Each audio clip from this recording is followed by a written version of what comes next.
Welcome to SK குடியா தமிழா. இன்றைக்கி நம்ம இந்தியாவோட மிகப்பெரிய ஆன்மீக கலாச்சார திருவிழாவான மகா கும்பமேளா, அதாவது பிரயாக்ராஜில் நடக்கக்கூடிய 144 வருஷங்களுக்கு ஒரு முறை நடக்கக்கூடிய மிக பெரும் திருவிழா அப்படின்னு நம்ம சொல்லக்கூடியது தான் மகா கும்பமேளா. இது பிரயாக்ராஜ் அப்படிங்கிற நதிக்கரையில் நடக்கக்கூடிய ஒரு திருவிழா. திரிவேணி சங்கமம் அப்படின்னு நம்ம சொல்லக்கூடிய கங்கை, யமுனை, சரஸ்வதி இந்த 3 ஆறுகளும் ஒன்று சேரக்கூடிய இடத்துல தான் இந்த ஆன்மீக திருவிழா 12 வருஷங்களுக்கு ஒரு முறை நடக்கும். இதை கும்பமேளா நம்ம சொல்லுவோம். இதையே 144 வருஷங்களுக்கு ஒரு முறை நடக்கக்கூடிய இந்த ஆன்மீக கலாச்சார திருவிழாவை மகா கும்பமேளான்னு சொல்லுவோம். இது இந்த 2025 ஜனவரி 13ஆம் தேதி தொடங்கி பிப்ரவரி 26ஆம் தேதி வரைக்கும், அதாவது 45 நாள் நடக்கக்கூடிய இந்த கும்பமேளா திருவிழாவை பற்றி தான் இந்த வீடியோவில் நம்ம பார்க்க போகிறோம். மறக்காமல் வீடியோவை ஸ்கிப் பண்ணாமல் பாருங்கள். இந்த மகா கும்பமேளாவில் கலந்துக்கிறதுக்காக இந்தியா மட்டும் இல்லாமல் வெளிநாடுகளில் இருந்தும் நிறைய பக்தர்கள் இந்த திரிவேணி சங்கமத்தில் நீராடுவது வழக்கம். அது மட்டும் இல்லாமல் இந்த ஆன்மீக திருவிழாவில் இந்தியாவில் இருக்கக்கூடிய சாதுக்கள், சன்னியாசிகள், அகோரிகள் எல்லாருமே இங்கே தங்கி இந்த திருவிழாவில் கலந்துக்குவாங்க.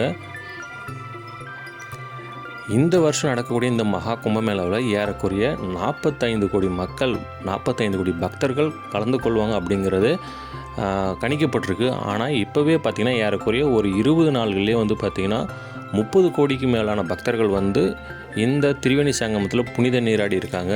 இந்த பிப்ரவரி மாதம் 26ஆம் தேதி வரைக்கும் தான் இந்த மகா கும்பமேளா திருவிழா நடக்க போகுது. அதனால் ஏறக்குறைய இன்னும் 20 நாள் மட்டும்தான் இந்த மகா கும்பமேளா நடக்கும். அதனால் இந்தியா மட்டும் இல்லாமல் நிறைய இடங்கள்லேருந்து நிறைய பக்தர்கள் வருவாங்க.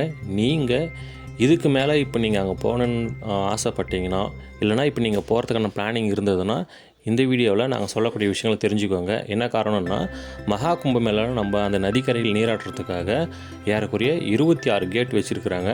அதில் முதல் 10 கேட்டு தான் பார்த்திங்கன்னா எப்போவுமே ஃபுல் ரஷ்ஷாக இருக்குது.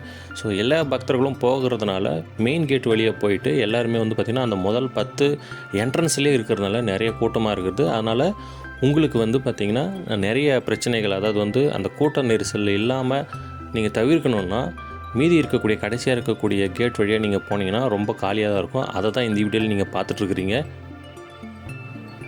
நீங்கள் கடைசியில் இருக்கக்கூடிய கேட் வழியாக ஏறக்குறைய பார்த்திங்கன்னா ஒரு 15லிருந்து 26 வரைக்கும் இருக்கக்கூடிய கேட்டில் பார்த்திங்கன்னா உங்களுக்கு ஆள் நடமாட்டம் ரொம்ப ரொம்ப குறைவாக இருக்குது. அதனால் நீங்கள் வண்டி எடுத்துகிட்டு போகிறதுனால ஈஸியாக நீங்கள் அங்கே போய் ரீச் ஆகலாம். அதே மாதிரி நீங்கள் நல்லா குளிச்சுட்டு உங்களுக்கு அந்த கூட்ட நெரிசல் எதுவும் இல்லாமல் நல்லா கம்ஃபர்டபுளாக இருக்கலாம். அதே மாதிரி உங்களுக்கு எல்லாருக்குமே பார்த்திங்கன்னா ட்ரெஸ் சேஞ்ச் பண்ணுறதுக்கோ, அதே மாதிரி பார்த்திங்கன்னா உங்களோட திங்ஸ் வைக்கிறதுக்கு எல்லாமே பார்த்திங்கன்னா அங்கே எல்லா வசதிகளுமே இருக்குது. அதனால் கும்பமேளா போகிறவங்க தயவு செய்து கூட்ட நெரிசலில் இருந்து நீங்கள் கூட்ட நெரிசலை தவிர்க்கணும் அப்படின்னா முதல்ல இருக்கக்கூடிய ஒரு 10-12 என்ட்ரன்ஸ் வழியாக போனால் மட்டும்தான் உங்களுக்கு அதிகமான கூட்ட நெரிசல் இருக்குது. அதனால் அதை தவிர்த்துட்டு மற்ற இடங்களில் நீங்கள் போனீங்கன்னாக்கா உங்களுக்கு ஈஸியாக நீங்கள் அங்கே போயிட்டு கங்கை நதியில் நீராடிட்டு வரலாம்.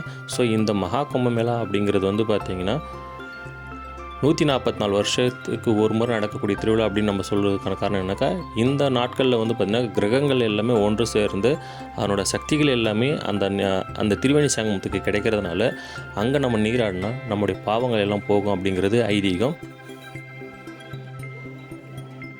அதனால் இந்த திருவிழாவில் நமக்கு கலந்துக்கிறதே ரொம்ப ரொம்ப ஒரு பெரிய விஷயம். ஸோ 144 வருஷங்கள் அப்படிங்கிறது பார்த்திங்கன்னா ஏறக்குறைய ஒரு 3 தலைமுறையை சேர்ந்தது. அதனால் நமக்கு இந்த தலைமுறையில் நமக்கு கிடைச்சிருக்கக்கூடிய ஒரு மிகப்பெரிய ஒரு வாய்ப்பு. இந்த வாய்ப்பை நீங்கள்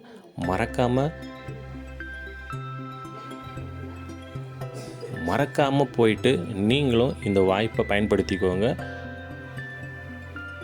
இந்த தகவலை உங்களுக்கு தெரிஞ்சவங்க யாராவது கும்பமேளா போகிறதா இருந்தாலும் அதை நீங்களும் அவங்களுக்கு தெரியப்படுத்துங்க. ஏன்னா இப்போ நிறைய நியூஸ் எல்லாமே வருது, கூட்ட நெரிசல் அதிகமாக இருக்குது, 10 கிலோமீட்டர் 20 கிலோமீட்டருக்கு முன்னாடி வண்டிலாம் நிப்பாட்டிடுறாங்க, நம்ம அங்கேருந்து நடந்து போகிற மாதிரி இருக்குது அப்படின்னு நம்ம சொல்கிறாங்க. அதனால் நீங்கள் இந்த தகவலை நீங்கள் பகிர்ந்துக்கிட்டிங்கன்னா நல்லாயிருக்கும். அதே போல் காலையில் நீராடுறது ரொம்ப நல்லது. சில சமயங்களில் நம்ம போகக்கூடிய நேரங்கள் பார்த்திங்கனாக்கா மாலையோ அல்லது அன்றைக்கி இரவாக இருக்கிறதுனால பார்த்திங்கன்னா ஸோ அந்த டைமில் நம்ம நீராடலாம். அந்த டைமில் பார்த்திங்கன்னா ஓரளவுக்கு கூட்டம் குறைவாக தான் இருக்கும். இந்த கேட் என்ட்ரன்ஸ் பொறுத்த வரைக்கும் ஏறக்குறைய ஒரு 15லேருந்து கடைசி இருக்கக்கூடிய 26, அதாவது 11 என்ட்ரன்ஸில் பார்த்திங்கன்னா எப்போவுமே கூட்டம் குறைவாக தான் இருக்குதுன்னு சொல்கிறாங்க. ஆனால் எல்லா மக்களுமே பார்த்திங்கன்னா ஸ்டார்டிங்லேருந்து போகக்கூடிய அந்த மெயின் என்ட்ரன்ஸில் போகிறதுனால முதல் ஒரு 10-12 அந்த என்ட்ரன்ஸ் எல்லாமே வந்து பார்த்திங்கன்னா ரொம்ப ஃபுல்லாக இருக்குன்னு சொல்கிறாங்க. அதனால் அதை தவிர்த்துட்டு இந்த வழியை நீங்கள் போயிட்டு நல்லா நீராடிட்டு வாங்க.